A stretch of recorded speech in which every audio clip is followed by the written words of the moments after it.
अस्सलाम वालेकुम dear students, I hope कि लास्ट लेक्चर आप लोगों को बहुत अच्छे से समझ आया होगा।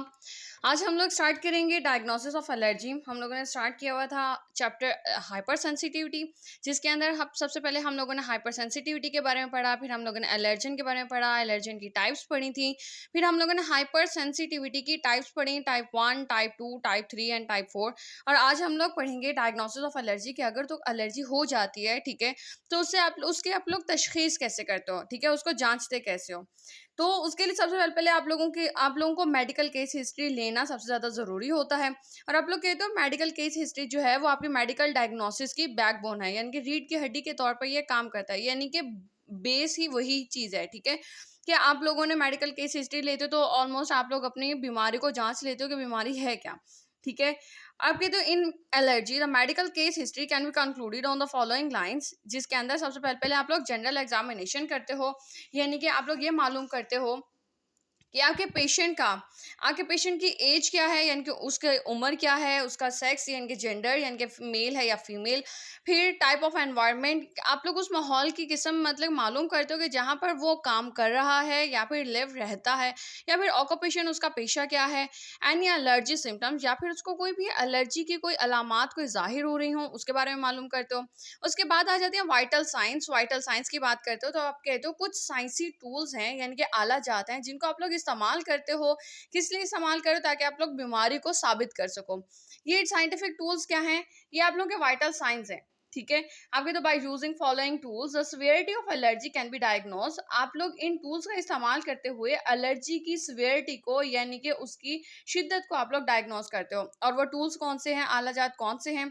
लाइक बीपी यानी कि ब्लड प्रेशर मालूम करते हो, दर्जा हरारत देखते हो, टेम्परेचर, ब्रीदिंग रेट यानी कि सांस लेने का उसकी जो रफ्तार है वो कितनी है, उसकी मीन नॉर्मल से ज़्यादा है या कम है, पल्स रेट नब्स की रफ्तार कितनी है, कार्डियक आउटपुट उसका कितना है, या फिर उसका हार्ट रेट। कार्डियक आउटपुट क्या होता है? कहते हो कि एक टाइम में आपका हार्ट कितना ब्लड पंप करता है, उस चीज़ को आप लोग कार्डियक आउटपुट का नाम देते हो, ठीक है। Is the flow rate of hearts pumping output per unit time, यानी कि एक टाइम पर आपका हार्ट कितना ब्लड पंप करता है, कितनी रफ्तार से ब्लड पंप कर रहा है, इसको आप लोग कार्डियक आउटपुट का नाम देते हो। और फिर हार्ट रेट यानी कि आपके दिल की जो रफ्तार धड़कन जो है उसका रेट कितना है, ठीक है। इसके बाद आ जाती हैं कि आप लोग मुख्तलिफ किस्म के टेस्ट करते हो अपनी एलर्जी को जाहिर करने के लिए, ठीक है, उसको पॉजिटिव या नेगेटिव जाहिर करने के लिए। तो आप लोग कहते हो allergy testing measures how a person reacts to specific allergen. Allergy testing जो है वो ये साबित करती है कि एक इंसान किस तरह से मखसूस एलर्जन के खिलाफ रिएक्ट करता है, यानी कि रद्द अमल दिखाता है। As for example tree pollens, यानी कि जो छोटे छोटे से दाने होते हैं, फ्लावरिंग पोलेंस या फिर ट्री पोलेंस, या फिर आप लोग पेट डेंडर्स की बात करते हो, यानी कि पालतू जानवरों के ऊपर जो डेंडर्स मौजूद होते हैं, डेड स्किन सेल्स होते हैं जो कि उनके खारिज करने के बाद उनकी स्किन के ऊपर बालों में आके रुक जाते हैं, अटक जाते हैं वो डेंडर्स। या फिर फूड्स खाने की वजह से, या मेडिकेशंस या मोल्ड्स यानी कि अद्वियात, या फिर आपके कोई भी micro organism like fungus fungi जो होती है वो मोल्ड्स आ गए। फिर आप कहते हो कि कोई भी टेस्ट पॉजिटिव एलर्जी उस टाइम पे कहलाता है जब कोई भी इंसान जो है वो मखसूस किस्म के एलर्जिक एंटीबॉडी को अगर उसके अंदर मौजूद हैं, ठीक है। आप कहते हो कि ये allergic antibodies to the substance tested, यानी कि अगर तो उस इंसान के पास मखसूस किस्म की एंटीबॉडीज मौजूद हैं उस मखसूस सब्सटेंस के खिलाफ जिसके खिलाफ आप लोग टेस्ट कर रहे हो, ठीक है, तो फिर वो इंसान जो है वो पॉजिटिव कहलाता है, यानी कि उसका एलर्जी टेस्ट है वो पॉजिटिव कहलाएगा।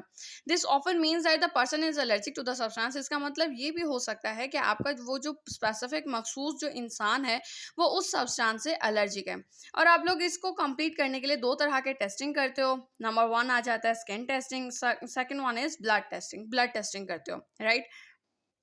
सबसे पहले आप लोग बात करते हो स्किन टेस्ट के अंदर, तो आप लोग कहते हो कि स्किन टेस्ट जो होते हैं 3 तरह से कॉमनली हम लोग परफॉर्म करते हैं। Number 1 scratch test, number 2 is patch test, और नंबर 3 इज इंट्राडर्मल टेस्ट।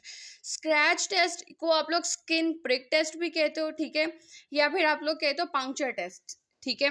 अब सबसे पहले हम लोग बात करते हैं स्क्रैच टेस्ट की, या फिर आप लोग जिसे कहते हो स्किन प्रिक टेस्ट या फिर पंक्चर टेस्ट, ठीक है। इसके अंदर सबसे पहले आप लोग करते क्या हो, ये स्टार्ट होता है कि अगर सबसे पहले आप लोग क्या करोगे, आप लोग अपने स्किन के ऊपर मतलब पहले उसको साफ किया, ठीक है, साफ करने के बाद उसको प्रिक करते हो, पंक्चर करते हो या फिर स्क्रैच करते हो, यानी कि खुरचते हो स्टीराइल नीडल यानी कि जरासीम से पाक एक आप लोग सुई ले लो, ठीक है, उसके साथ या फिर स्टीराइल ब्लेड के साथ आप लोग स्किन को खरचते हो, ठीक है, उसके ऊपर मीन ऐसे कट लगाते हो या फिर उसको ब्लेड के साथ खुरचते हो या फिर उसको प्रिक करते हो यानी कि सुराख कर देते हो, पंक्चर करना यानी कि सुराख कर देना, ठीक है, सुराख करते हो और उसके बाद एलर्जन का ड्रॉप उसी के ऊपर आप लोग प्लेस कर देते हो, ठीक है। 10 से 15 मिनट के लिए आप लोग उसको छोड़ देते हो ताकि अगर कोई भी सिम्टम्स अपीयर होने हैं तो अपीयर हो जाएं, और 15 मिनट्स के बाद आप लोग देखोगे कि आपकी जो स्किन है अगर तो वो रेड हुई हुई है यानी कि सुर्ख हुई हुई है, उसके ऊपर पैचेस बने हुए हैं, तो इट्स मीन कि आपका जो पेशेंट था या आपका जो टेस्ट है वो पॉजिटिव होगा, ठीक है। अब इसकी रीडिंग करते हैं। आपके तो testing begins with a prick, puncture और स्क्रैच मेथड। टेस्ट जो है वो शुरू होता है प्रिक करने से यानी कि सुराख करने से, पंक्चर मतलब के सुराख करना, और या फिर स्क्रैच करना यानी कि ब्लेड के साथ आप लोग खुरचते हो, which involves a placing a drop of the allergen on the skin, जिसके अंदर शामिल होते हैं कि आप एक ड्रॉप ऑफ एलर्जन जो है वो लेकर आप स्किन के ऊपर डालते हो। Usually a commercially available extract of pollen, जो कि अमूमन यानी कि सन्नती तौर पर यानी कि पहले से बना बनाया आपके पास मुहैया होता है। किसका है? एक्सट्रैक्ट ऑफ पोलन, यानी कि पोलन का निचोड़ है, या मोल्ड्स का, या फूड्स का, या फिर पेट डेंडर का, यानी कि पहले से बने बनाए आप लोगों के पास एलर्जेंस के एक्सट्रैक्ट जो होते हैं वो मार्केट में अवेलेबल होते हैं, आप वो ले लेते हो, राइट। ठीक है, आप लोगों ने पहले पहले सुराख किया अपनी स्किन के ऊपर, 1 मिनट सुई के साथ उसको प्रिक कर लिया, प्रिक करने के बाद उसके ऊपर ड्रॉप डाल दिया अपने एलर्जन का, जो कि आपको पहले से बना बनाया मार्केट से मिल गया था, ठीक है।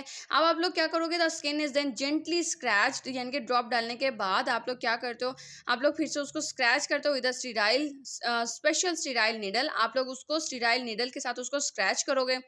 अब स्क्रैच करने के बाद यानी कि स्किन को स्क्रैच करने के बाद the test takes about 15 minutes, test जो है वो 15 मिनट लेता है उसको स्टार्ट करने के लिए। और अगर तो आपकी स्किन जो है वो रेडन हो जाती है, सुर्ख हो जाती है, एंड मोर इम्पॉर्टेंटली और ज़्यादा अहम बात क्या है कि अगर तो वो स्वेल हो जाती है, ठीक है, तो आप लोग उस टेस्ट को पढ़ते हो as positive, then the test is read as positive and allergy to that substance is considered probable. और आप लोगों को मीन चांसेस बढ़ जाते हैं कि आप लोग कह सकते हो कि हाँ उस सब्सटेंस से उस मखसूस इंसान को एलर्जी है, ठीक है। और ये टेस्ट जो है ये इस्तेमाल किया जाता है जांचने के लिए, डायग्नोस करने के लिए हे फीवर एलर्जी को, ठीक है। हे फीवर एलर्जी के बारे में हम लोगों ने लास्ट लेक्चर में हम लोगों ने डिटेल में पढ़ा था। हे फीवर, जब हम लोगों ने टाइप्स ऑफ एलर्जन पढ़े थे तब हम लोगों ने हे फीवर के बारे में पढ़ा था कि हे फीवर क्या होता है और इसको क्यों हे फीवर को हे फीवर क्यों कहा जाता है, और इसको हम लोग हे फीवर को हम राइनाइटिस और राइनोरिया का भी नाम देते हैं, राइट। अब हाँ, इसके इसके लिए हम लोग कहते हैं कि मोस्टली हम लोग हे फीवर एलर्जी के लिए स्क्रैच टेस्ट या प्रिक टेस्ट का इस्तेमाल करते हैं, राइट। सेकंड टेस्ट आपको कौन सा आता है? सेकंड टेस्ट आपका आता है पैच टेस्ट। पैच टेस्ट को आप लोग कॉन्टैक्ट एलर्जी टेस्टिंग का भी नाम देते हो, क्यों? क्योंकि उसको अमूमन आप लोग इस्तेमाल करते हो फॉर डर्माटाइटिस, ठीक है। कॉन्टैक्ट डर्माटाइटिस के लिए डर्माटोलॉजिस्ट जो हैं वो अमूमन इस्तेमाल करते हैं पैच टेस्ट को। एक्चुअली पैच टेस्ट क्या होता है कि इसके अंदर सबसे पहले पहले आप जो डर्माटोलॉजिस्ट है यानी कि जो स्किन स्पेशलिस्ट होगा, ठीक है, वो इंसान, वो डॉक्टर या वो वो डॉक्टर, वो माहिर इंसान जो कि जल्दी अमराज के अंदर माहिर होगा, उसको आप लोग डर्माटोलॉजिस्ट का नाम देते हो। वो करता क्या है, सबसे पहले पहले स्किन को साफ कर देता है विद अल्कोहल, यानी कि सेपरेट के साथ आप लोग cotton with the help of cotton आप लोग उसको साफ कर देते हो। साफ करने के बाद वो पैच को अप्लाई करता है और फिर 15 से 30 मिनट के लिए उसको छोड़ देगा। 15 से 30 मिनट के बाद वो चेक करता है कि अगर तो स्किन कोई से पैच कोई से भी नंबरिंग वाइज कोई सी जगह अगर रेड हुई हुई है या इचिंग कर रही है यानी कि सुर्ख हुई हुई है या फिर वो खारिश कर रही है, तो उस जगह को वो मार्क आउट कर लेते हैं और वो फिर उस टेस्ट को रीड करता है एज पॉजिटिव। एक्चुअली अब टेस्ट होता क्या है, आप कहते हो पैच टेस्ट के अंदर एक किस्म का लाइक दिस वन आपके पास इस तरह का एक बोर्ड टाइप होगा।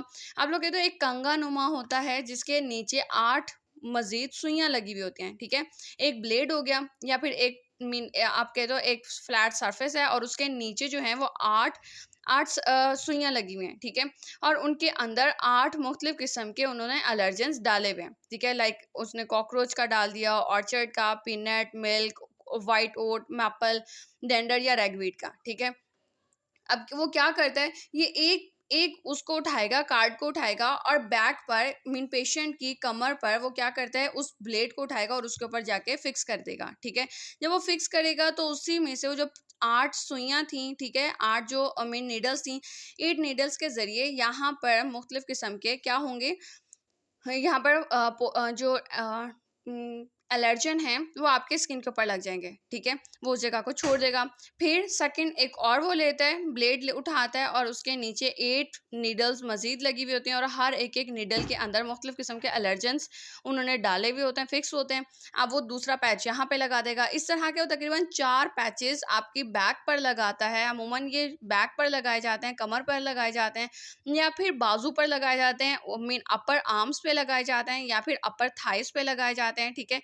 अच्छा, इनको यहाँ पे फिक्स कर दिया, लगाने के बाद वो 15 मिनट के लिए छोड़ देता है। 15 मिनट के बाद वो ये चेक करता है कि इनके अंदर, ठीक है, इनके अंदर कौन सी जगह जो है वो स्किन के ऊपर रेड हो गई है, ठीक है। सपोज अगर मैं बात करती हूँ, लाइक अगर यहाँ पर मैंने कोई एक पैच लगाया था, ठीक है, तो उसने इस तरह से लाइक दिस वन, उसने क्या किया, उसने अपना ब्लेड उठाया और इसके ऊपर जाके फिक्स कर दिया और यहाँ पर क्या हुआ, उसने निशान लगा दिया कि यहाँ पे जो ड्रॉप गिरा हुआ है, यहाँ पे जो ड्रॉप गिरा हुआ है वो 1 था, यहाँ पे जो ड्रॉप गिरा वो 2 था, यहाँ पे जो ड्रॉप गिरा एलर्जन का वो 3 था, यहाँ पे जो गिरा वो 4 था, फिर यहाँ पे जो उसने डाला वो 5, दिस वन इज 6 और दिस वन इज 7 और ये जो होगा वो 8वां है, ठीक है।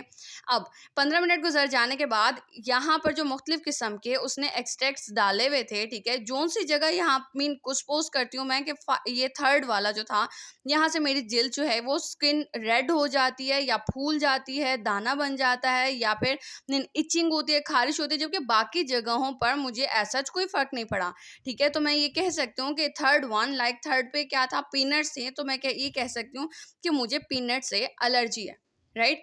This is called as patch test. अब आप लोग बात करते हो इंटरडर्मल टेस्ट की। इंटरडर्मल टेस्ट में क्या होता है कि आप लोग पहले पहले एलर्जन का एक्सट्रैक्ट खुद बनाते हो। कैसे करते हो, पहले आप एलर्जन को पकड़ लेते हो, पकड़ने के लाइक आपने एलर्जन ले लिया, उसका सफूफ बनाया, देन को उसका निचोड़ निकाल लिया, अर्क निकाल लिया, फिर उसको क्या करते हो, उसको फैट सॉल्युबल सॉल्वेंट के अंदर उसको मिक्स कर देते हो, ठीक है। एक ऐसा सॉल्वेंट जो कि हमारी बॉडी में अगर जाता है तो हमारी बॉडी को नुकसान नहीं पहुंचाएगा, यानी कि विच इज़ केमिकली इनर्ट, यानी कि केमिकली वो बिल्कुल नाकारा है, वो बस सिर्फ हम लोग इसलिए ले रहे हैं कि हम अपने एलर्जन को बॉडी के अंदर डाल दें, ठीक है।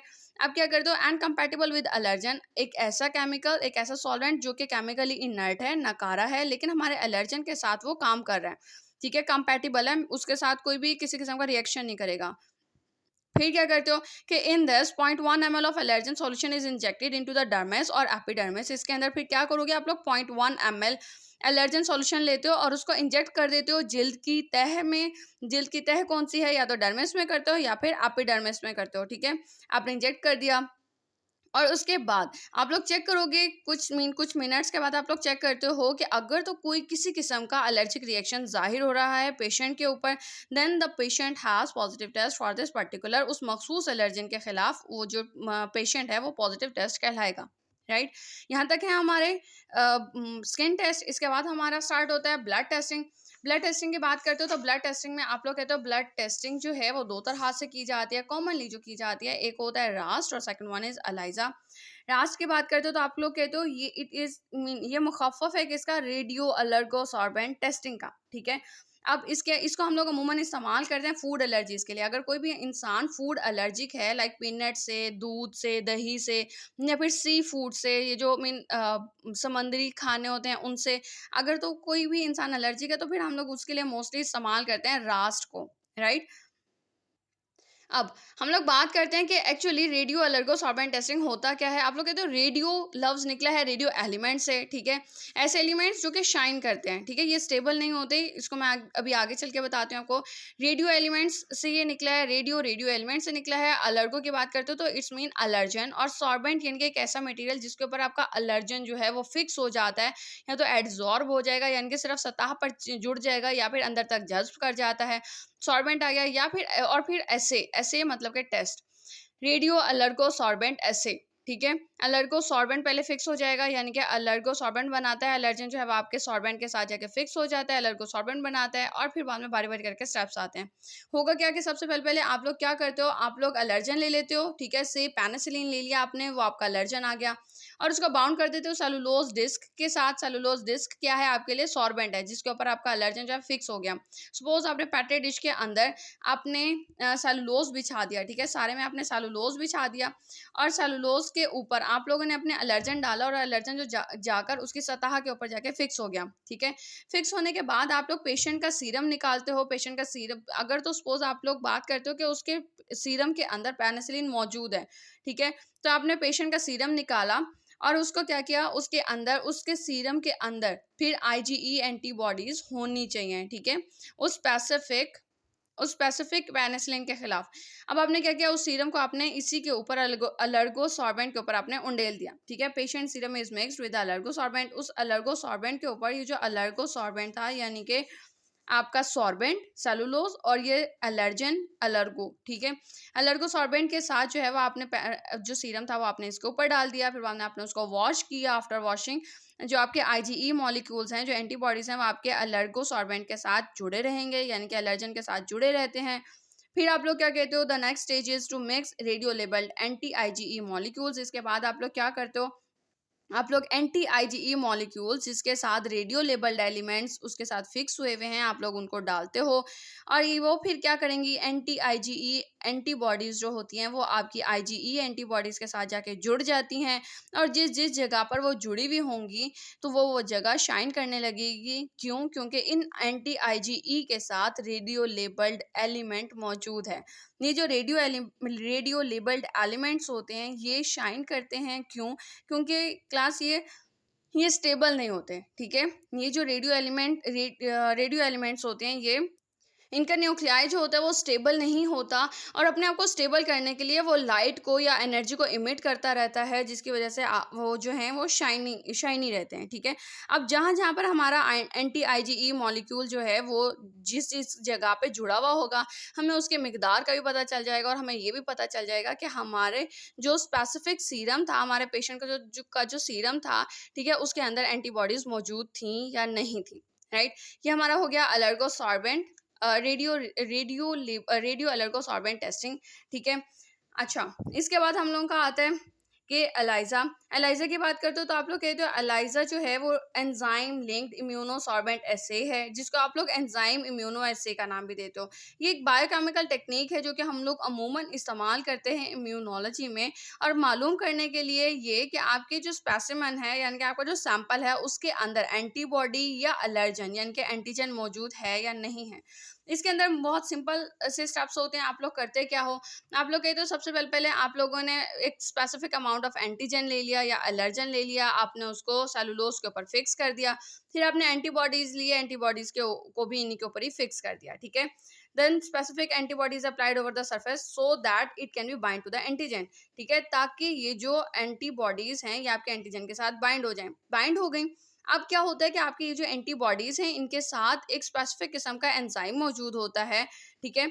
अब वो एंजाइम इसी एंटीबॉडीज के साथ जुड़ा हुआ होता है, ठीक है। और एट द एंड हम लोग क्या करते हैं, हम लोग एक खास किस्म का सब्सटेंस जो है वो जमा करते हैं, इसी के अंदर हम लोग ऐड कर देते हैं, और वो क्या करता है, अगर तो वो ये देखता है कि हाँ जी आपका एंटीबॉडी एंटीजन के साथ जुड़ा हुआ है, तो वो इस एंजाइम का कलर तब्दील कर देता है, ठीक है। That the enzyme can convert to some detectable signal, यानी कि जांचने वाले कुछ सिग्नल इशारों की तरफ वो अपनी हालत को तब्दील कर देता है, ठीक है, जो कि अमूमन क्या होता है, कलर चेंज, यानी कि अपना रंग तब्दील कर देना इन अ केमिकल सबस्ट्रेट, उसी केमिकल सबस्ट्रेट में। यानी कि सबसे पहले पहले आप लोगों ने एंटीजन को अपने सेलुलोज के ऊपर फिक्स किया, फिर एंटीबॉडी डाला, एंटीबॉडी जाकर एलर्जन के साथ जुड़ गया, और फिर बाद में आप कहते हो जो आपका एंटीबॉडी था वो एक स्पेसिफिक एंजाइम के साथ जुड़ा हुआ था, और जब जब आप लोगों ने लास्ट स्टेप में एक सब्सटेंस उसके अंदर ऐड किया, तो उस सब्सटेंस ने क्या काम किया, उसने एज एन इंडिकेटर के तौर पे काम किया, कि जब उसने देखा कि अच्छा एलर्जन और एंटीबॉडी आपस में जुड़े हुए हैं, तो उसने एंजाइम का रंग तब्दील कर दिया, ठीक है। एंजाइम का रंग तब्दील हो गया तो आप लोगों को ये जाहिर हो गया कि आपकी जो पेशेंट था उस जिसमें से आप लोगों ने उसका सीरम लिया था, उसका एंटीबॉडीज लिए थे, ठीक है, उसके सीरम के अंदर एंटीबॉडीज मौजूद थे, और फिर एंटीबॉडीज जो है वो जाहिर हो गए, राइट।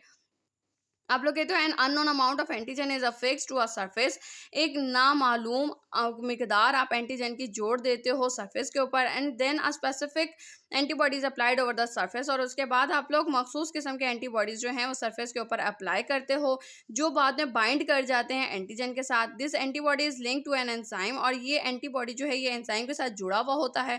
और आखिरी स्टेप में आप लोग एक सब्सटेंस को ऐड करते हो, ठीक है, आप एक सब्सटेंस को ऐड करोगे, और वो जो एंजाइम है that the enzyme can convert to some detectable signal, और वो एंजाइम जो है वो कुछ जांचने वाले इशारों के अंदर तब्दील कर देता है, यानी कि जिससे हम लोग जांच लेंगे, हम लोगों को मालूम हो जाएगा। और वो अमूमन क्या होता है, mostly a colour change in a chemical substrate, यानी कि उसी केमिकल सबस्ट्रेट के अंदर रंग का तब्दील हो जाना, ठीक है, यानी कि उसका रंग तब्दील हो जाता है। तो उससे हम लोगों को मालूम हो जाता है कि अच्छा जो टेस्ट था वो पॉजिटिव था, राइट। आई होप कि आज का लेक्चर आप लोगों को समझ में आया होगा। अगर आप लोगों को समझ में आया है तो काइंडली लाइक दिस वीडियो, और अगर आप लोगों को कोई भी क्वेश्चन हो तो आप लोग मुझसे कमेंट सेक्शन में क्वेश्चन कर सकते हैं। Thank you so much.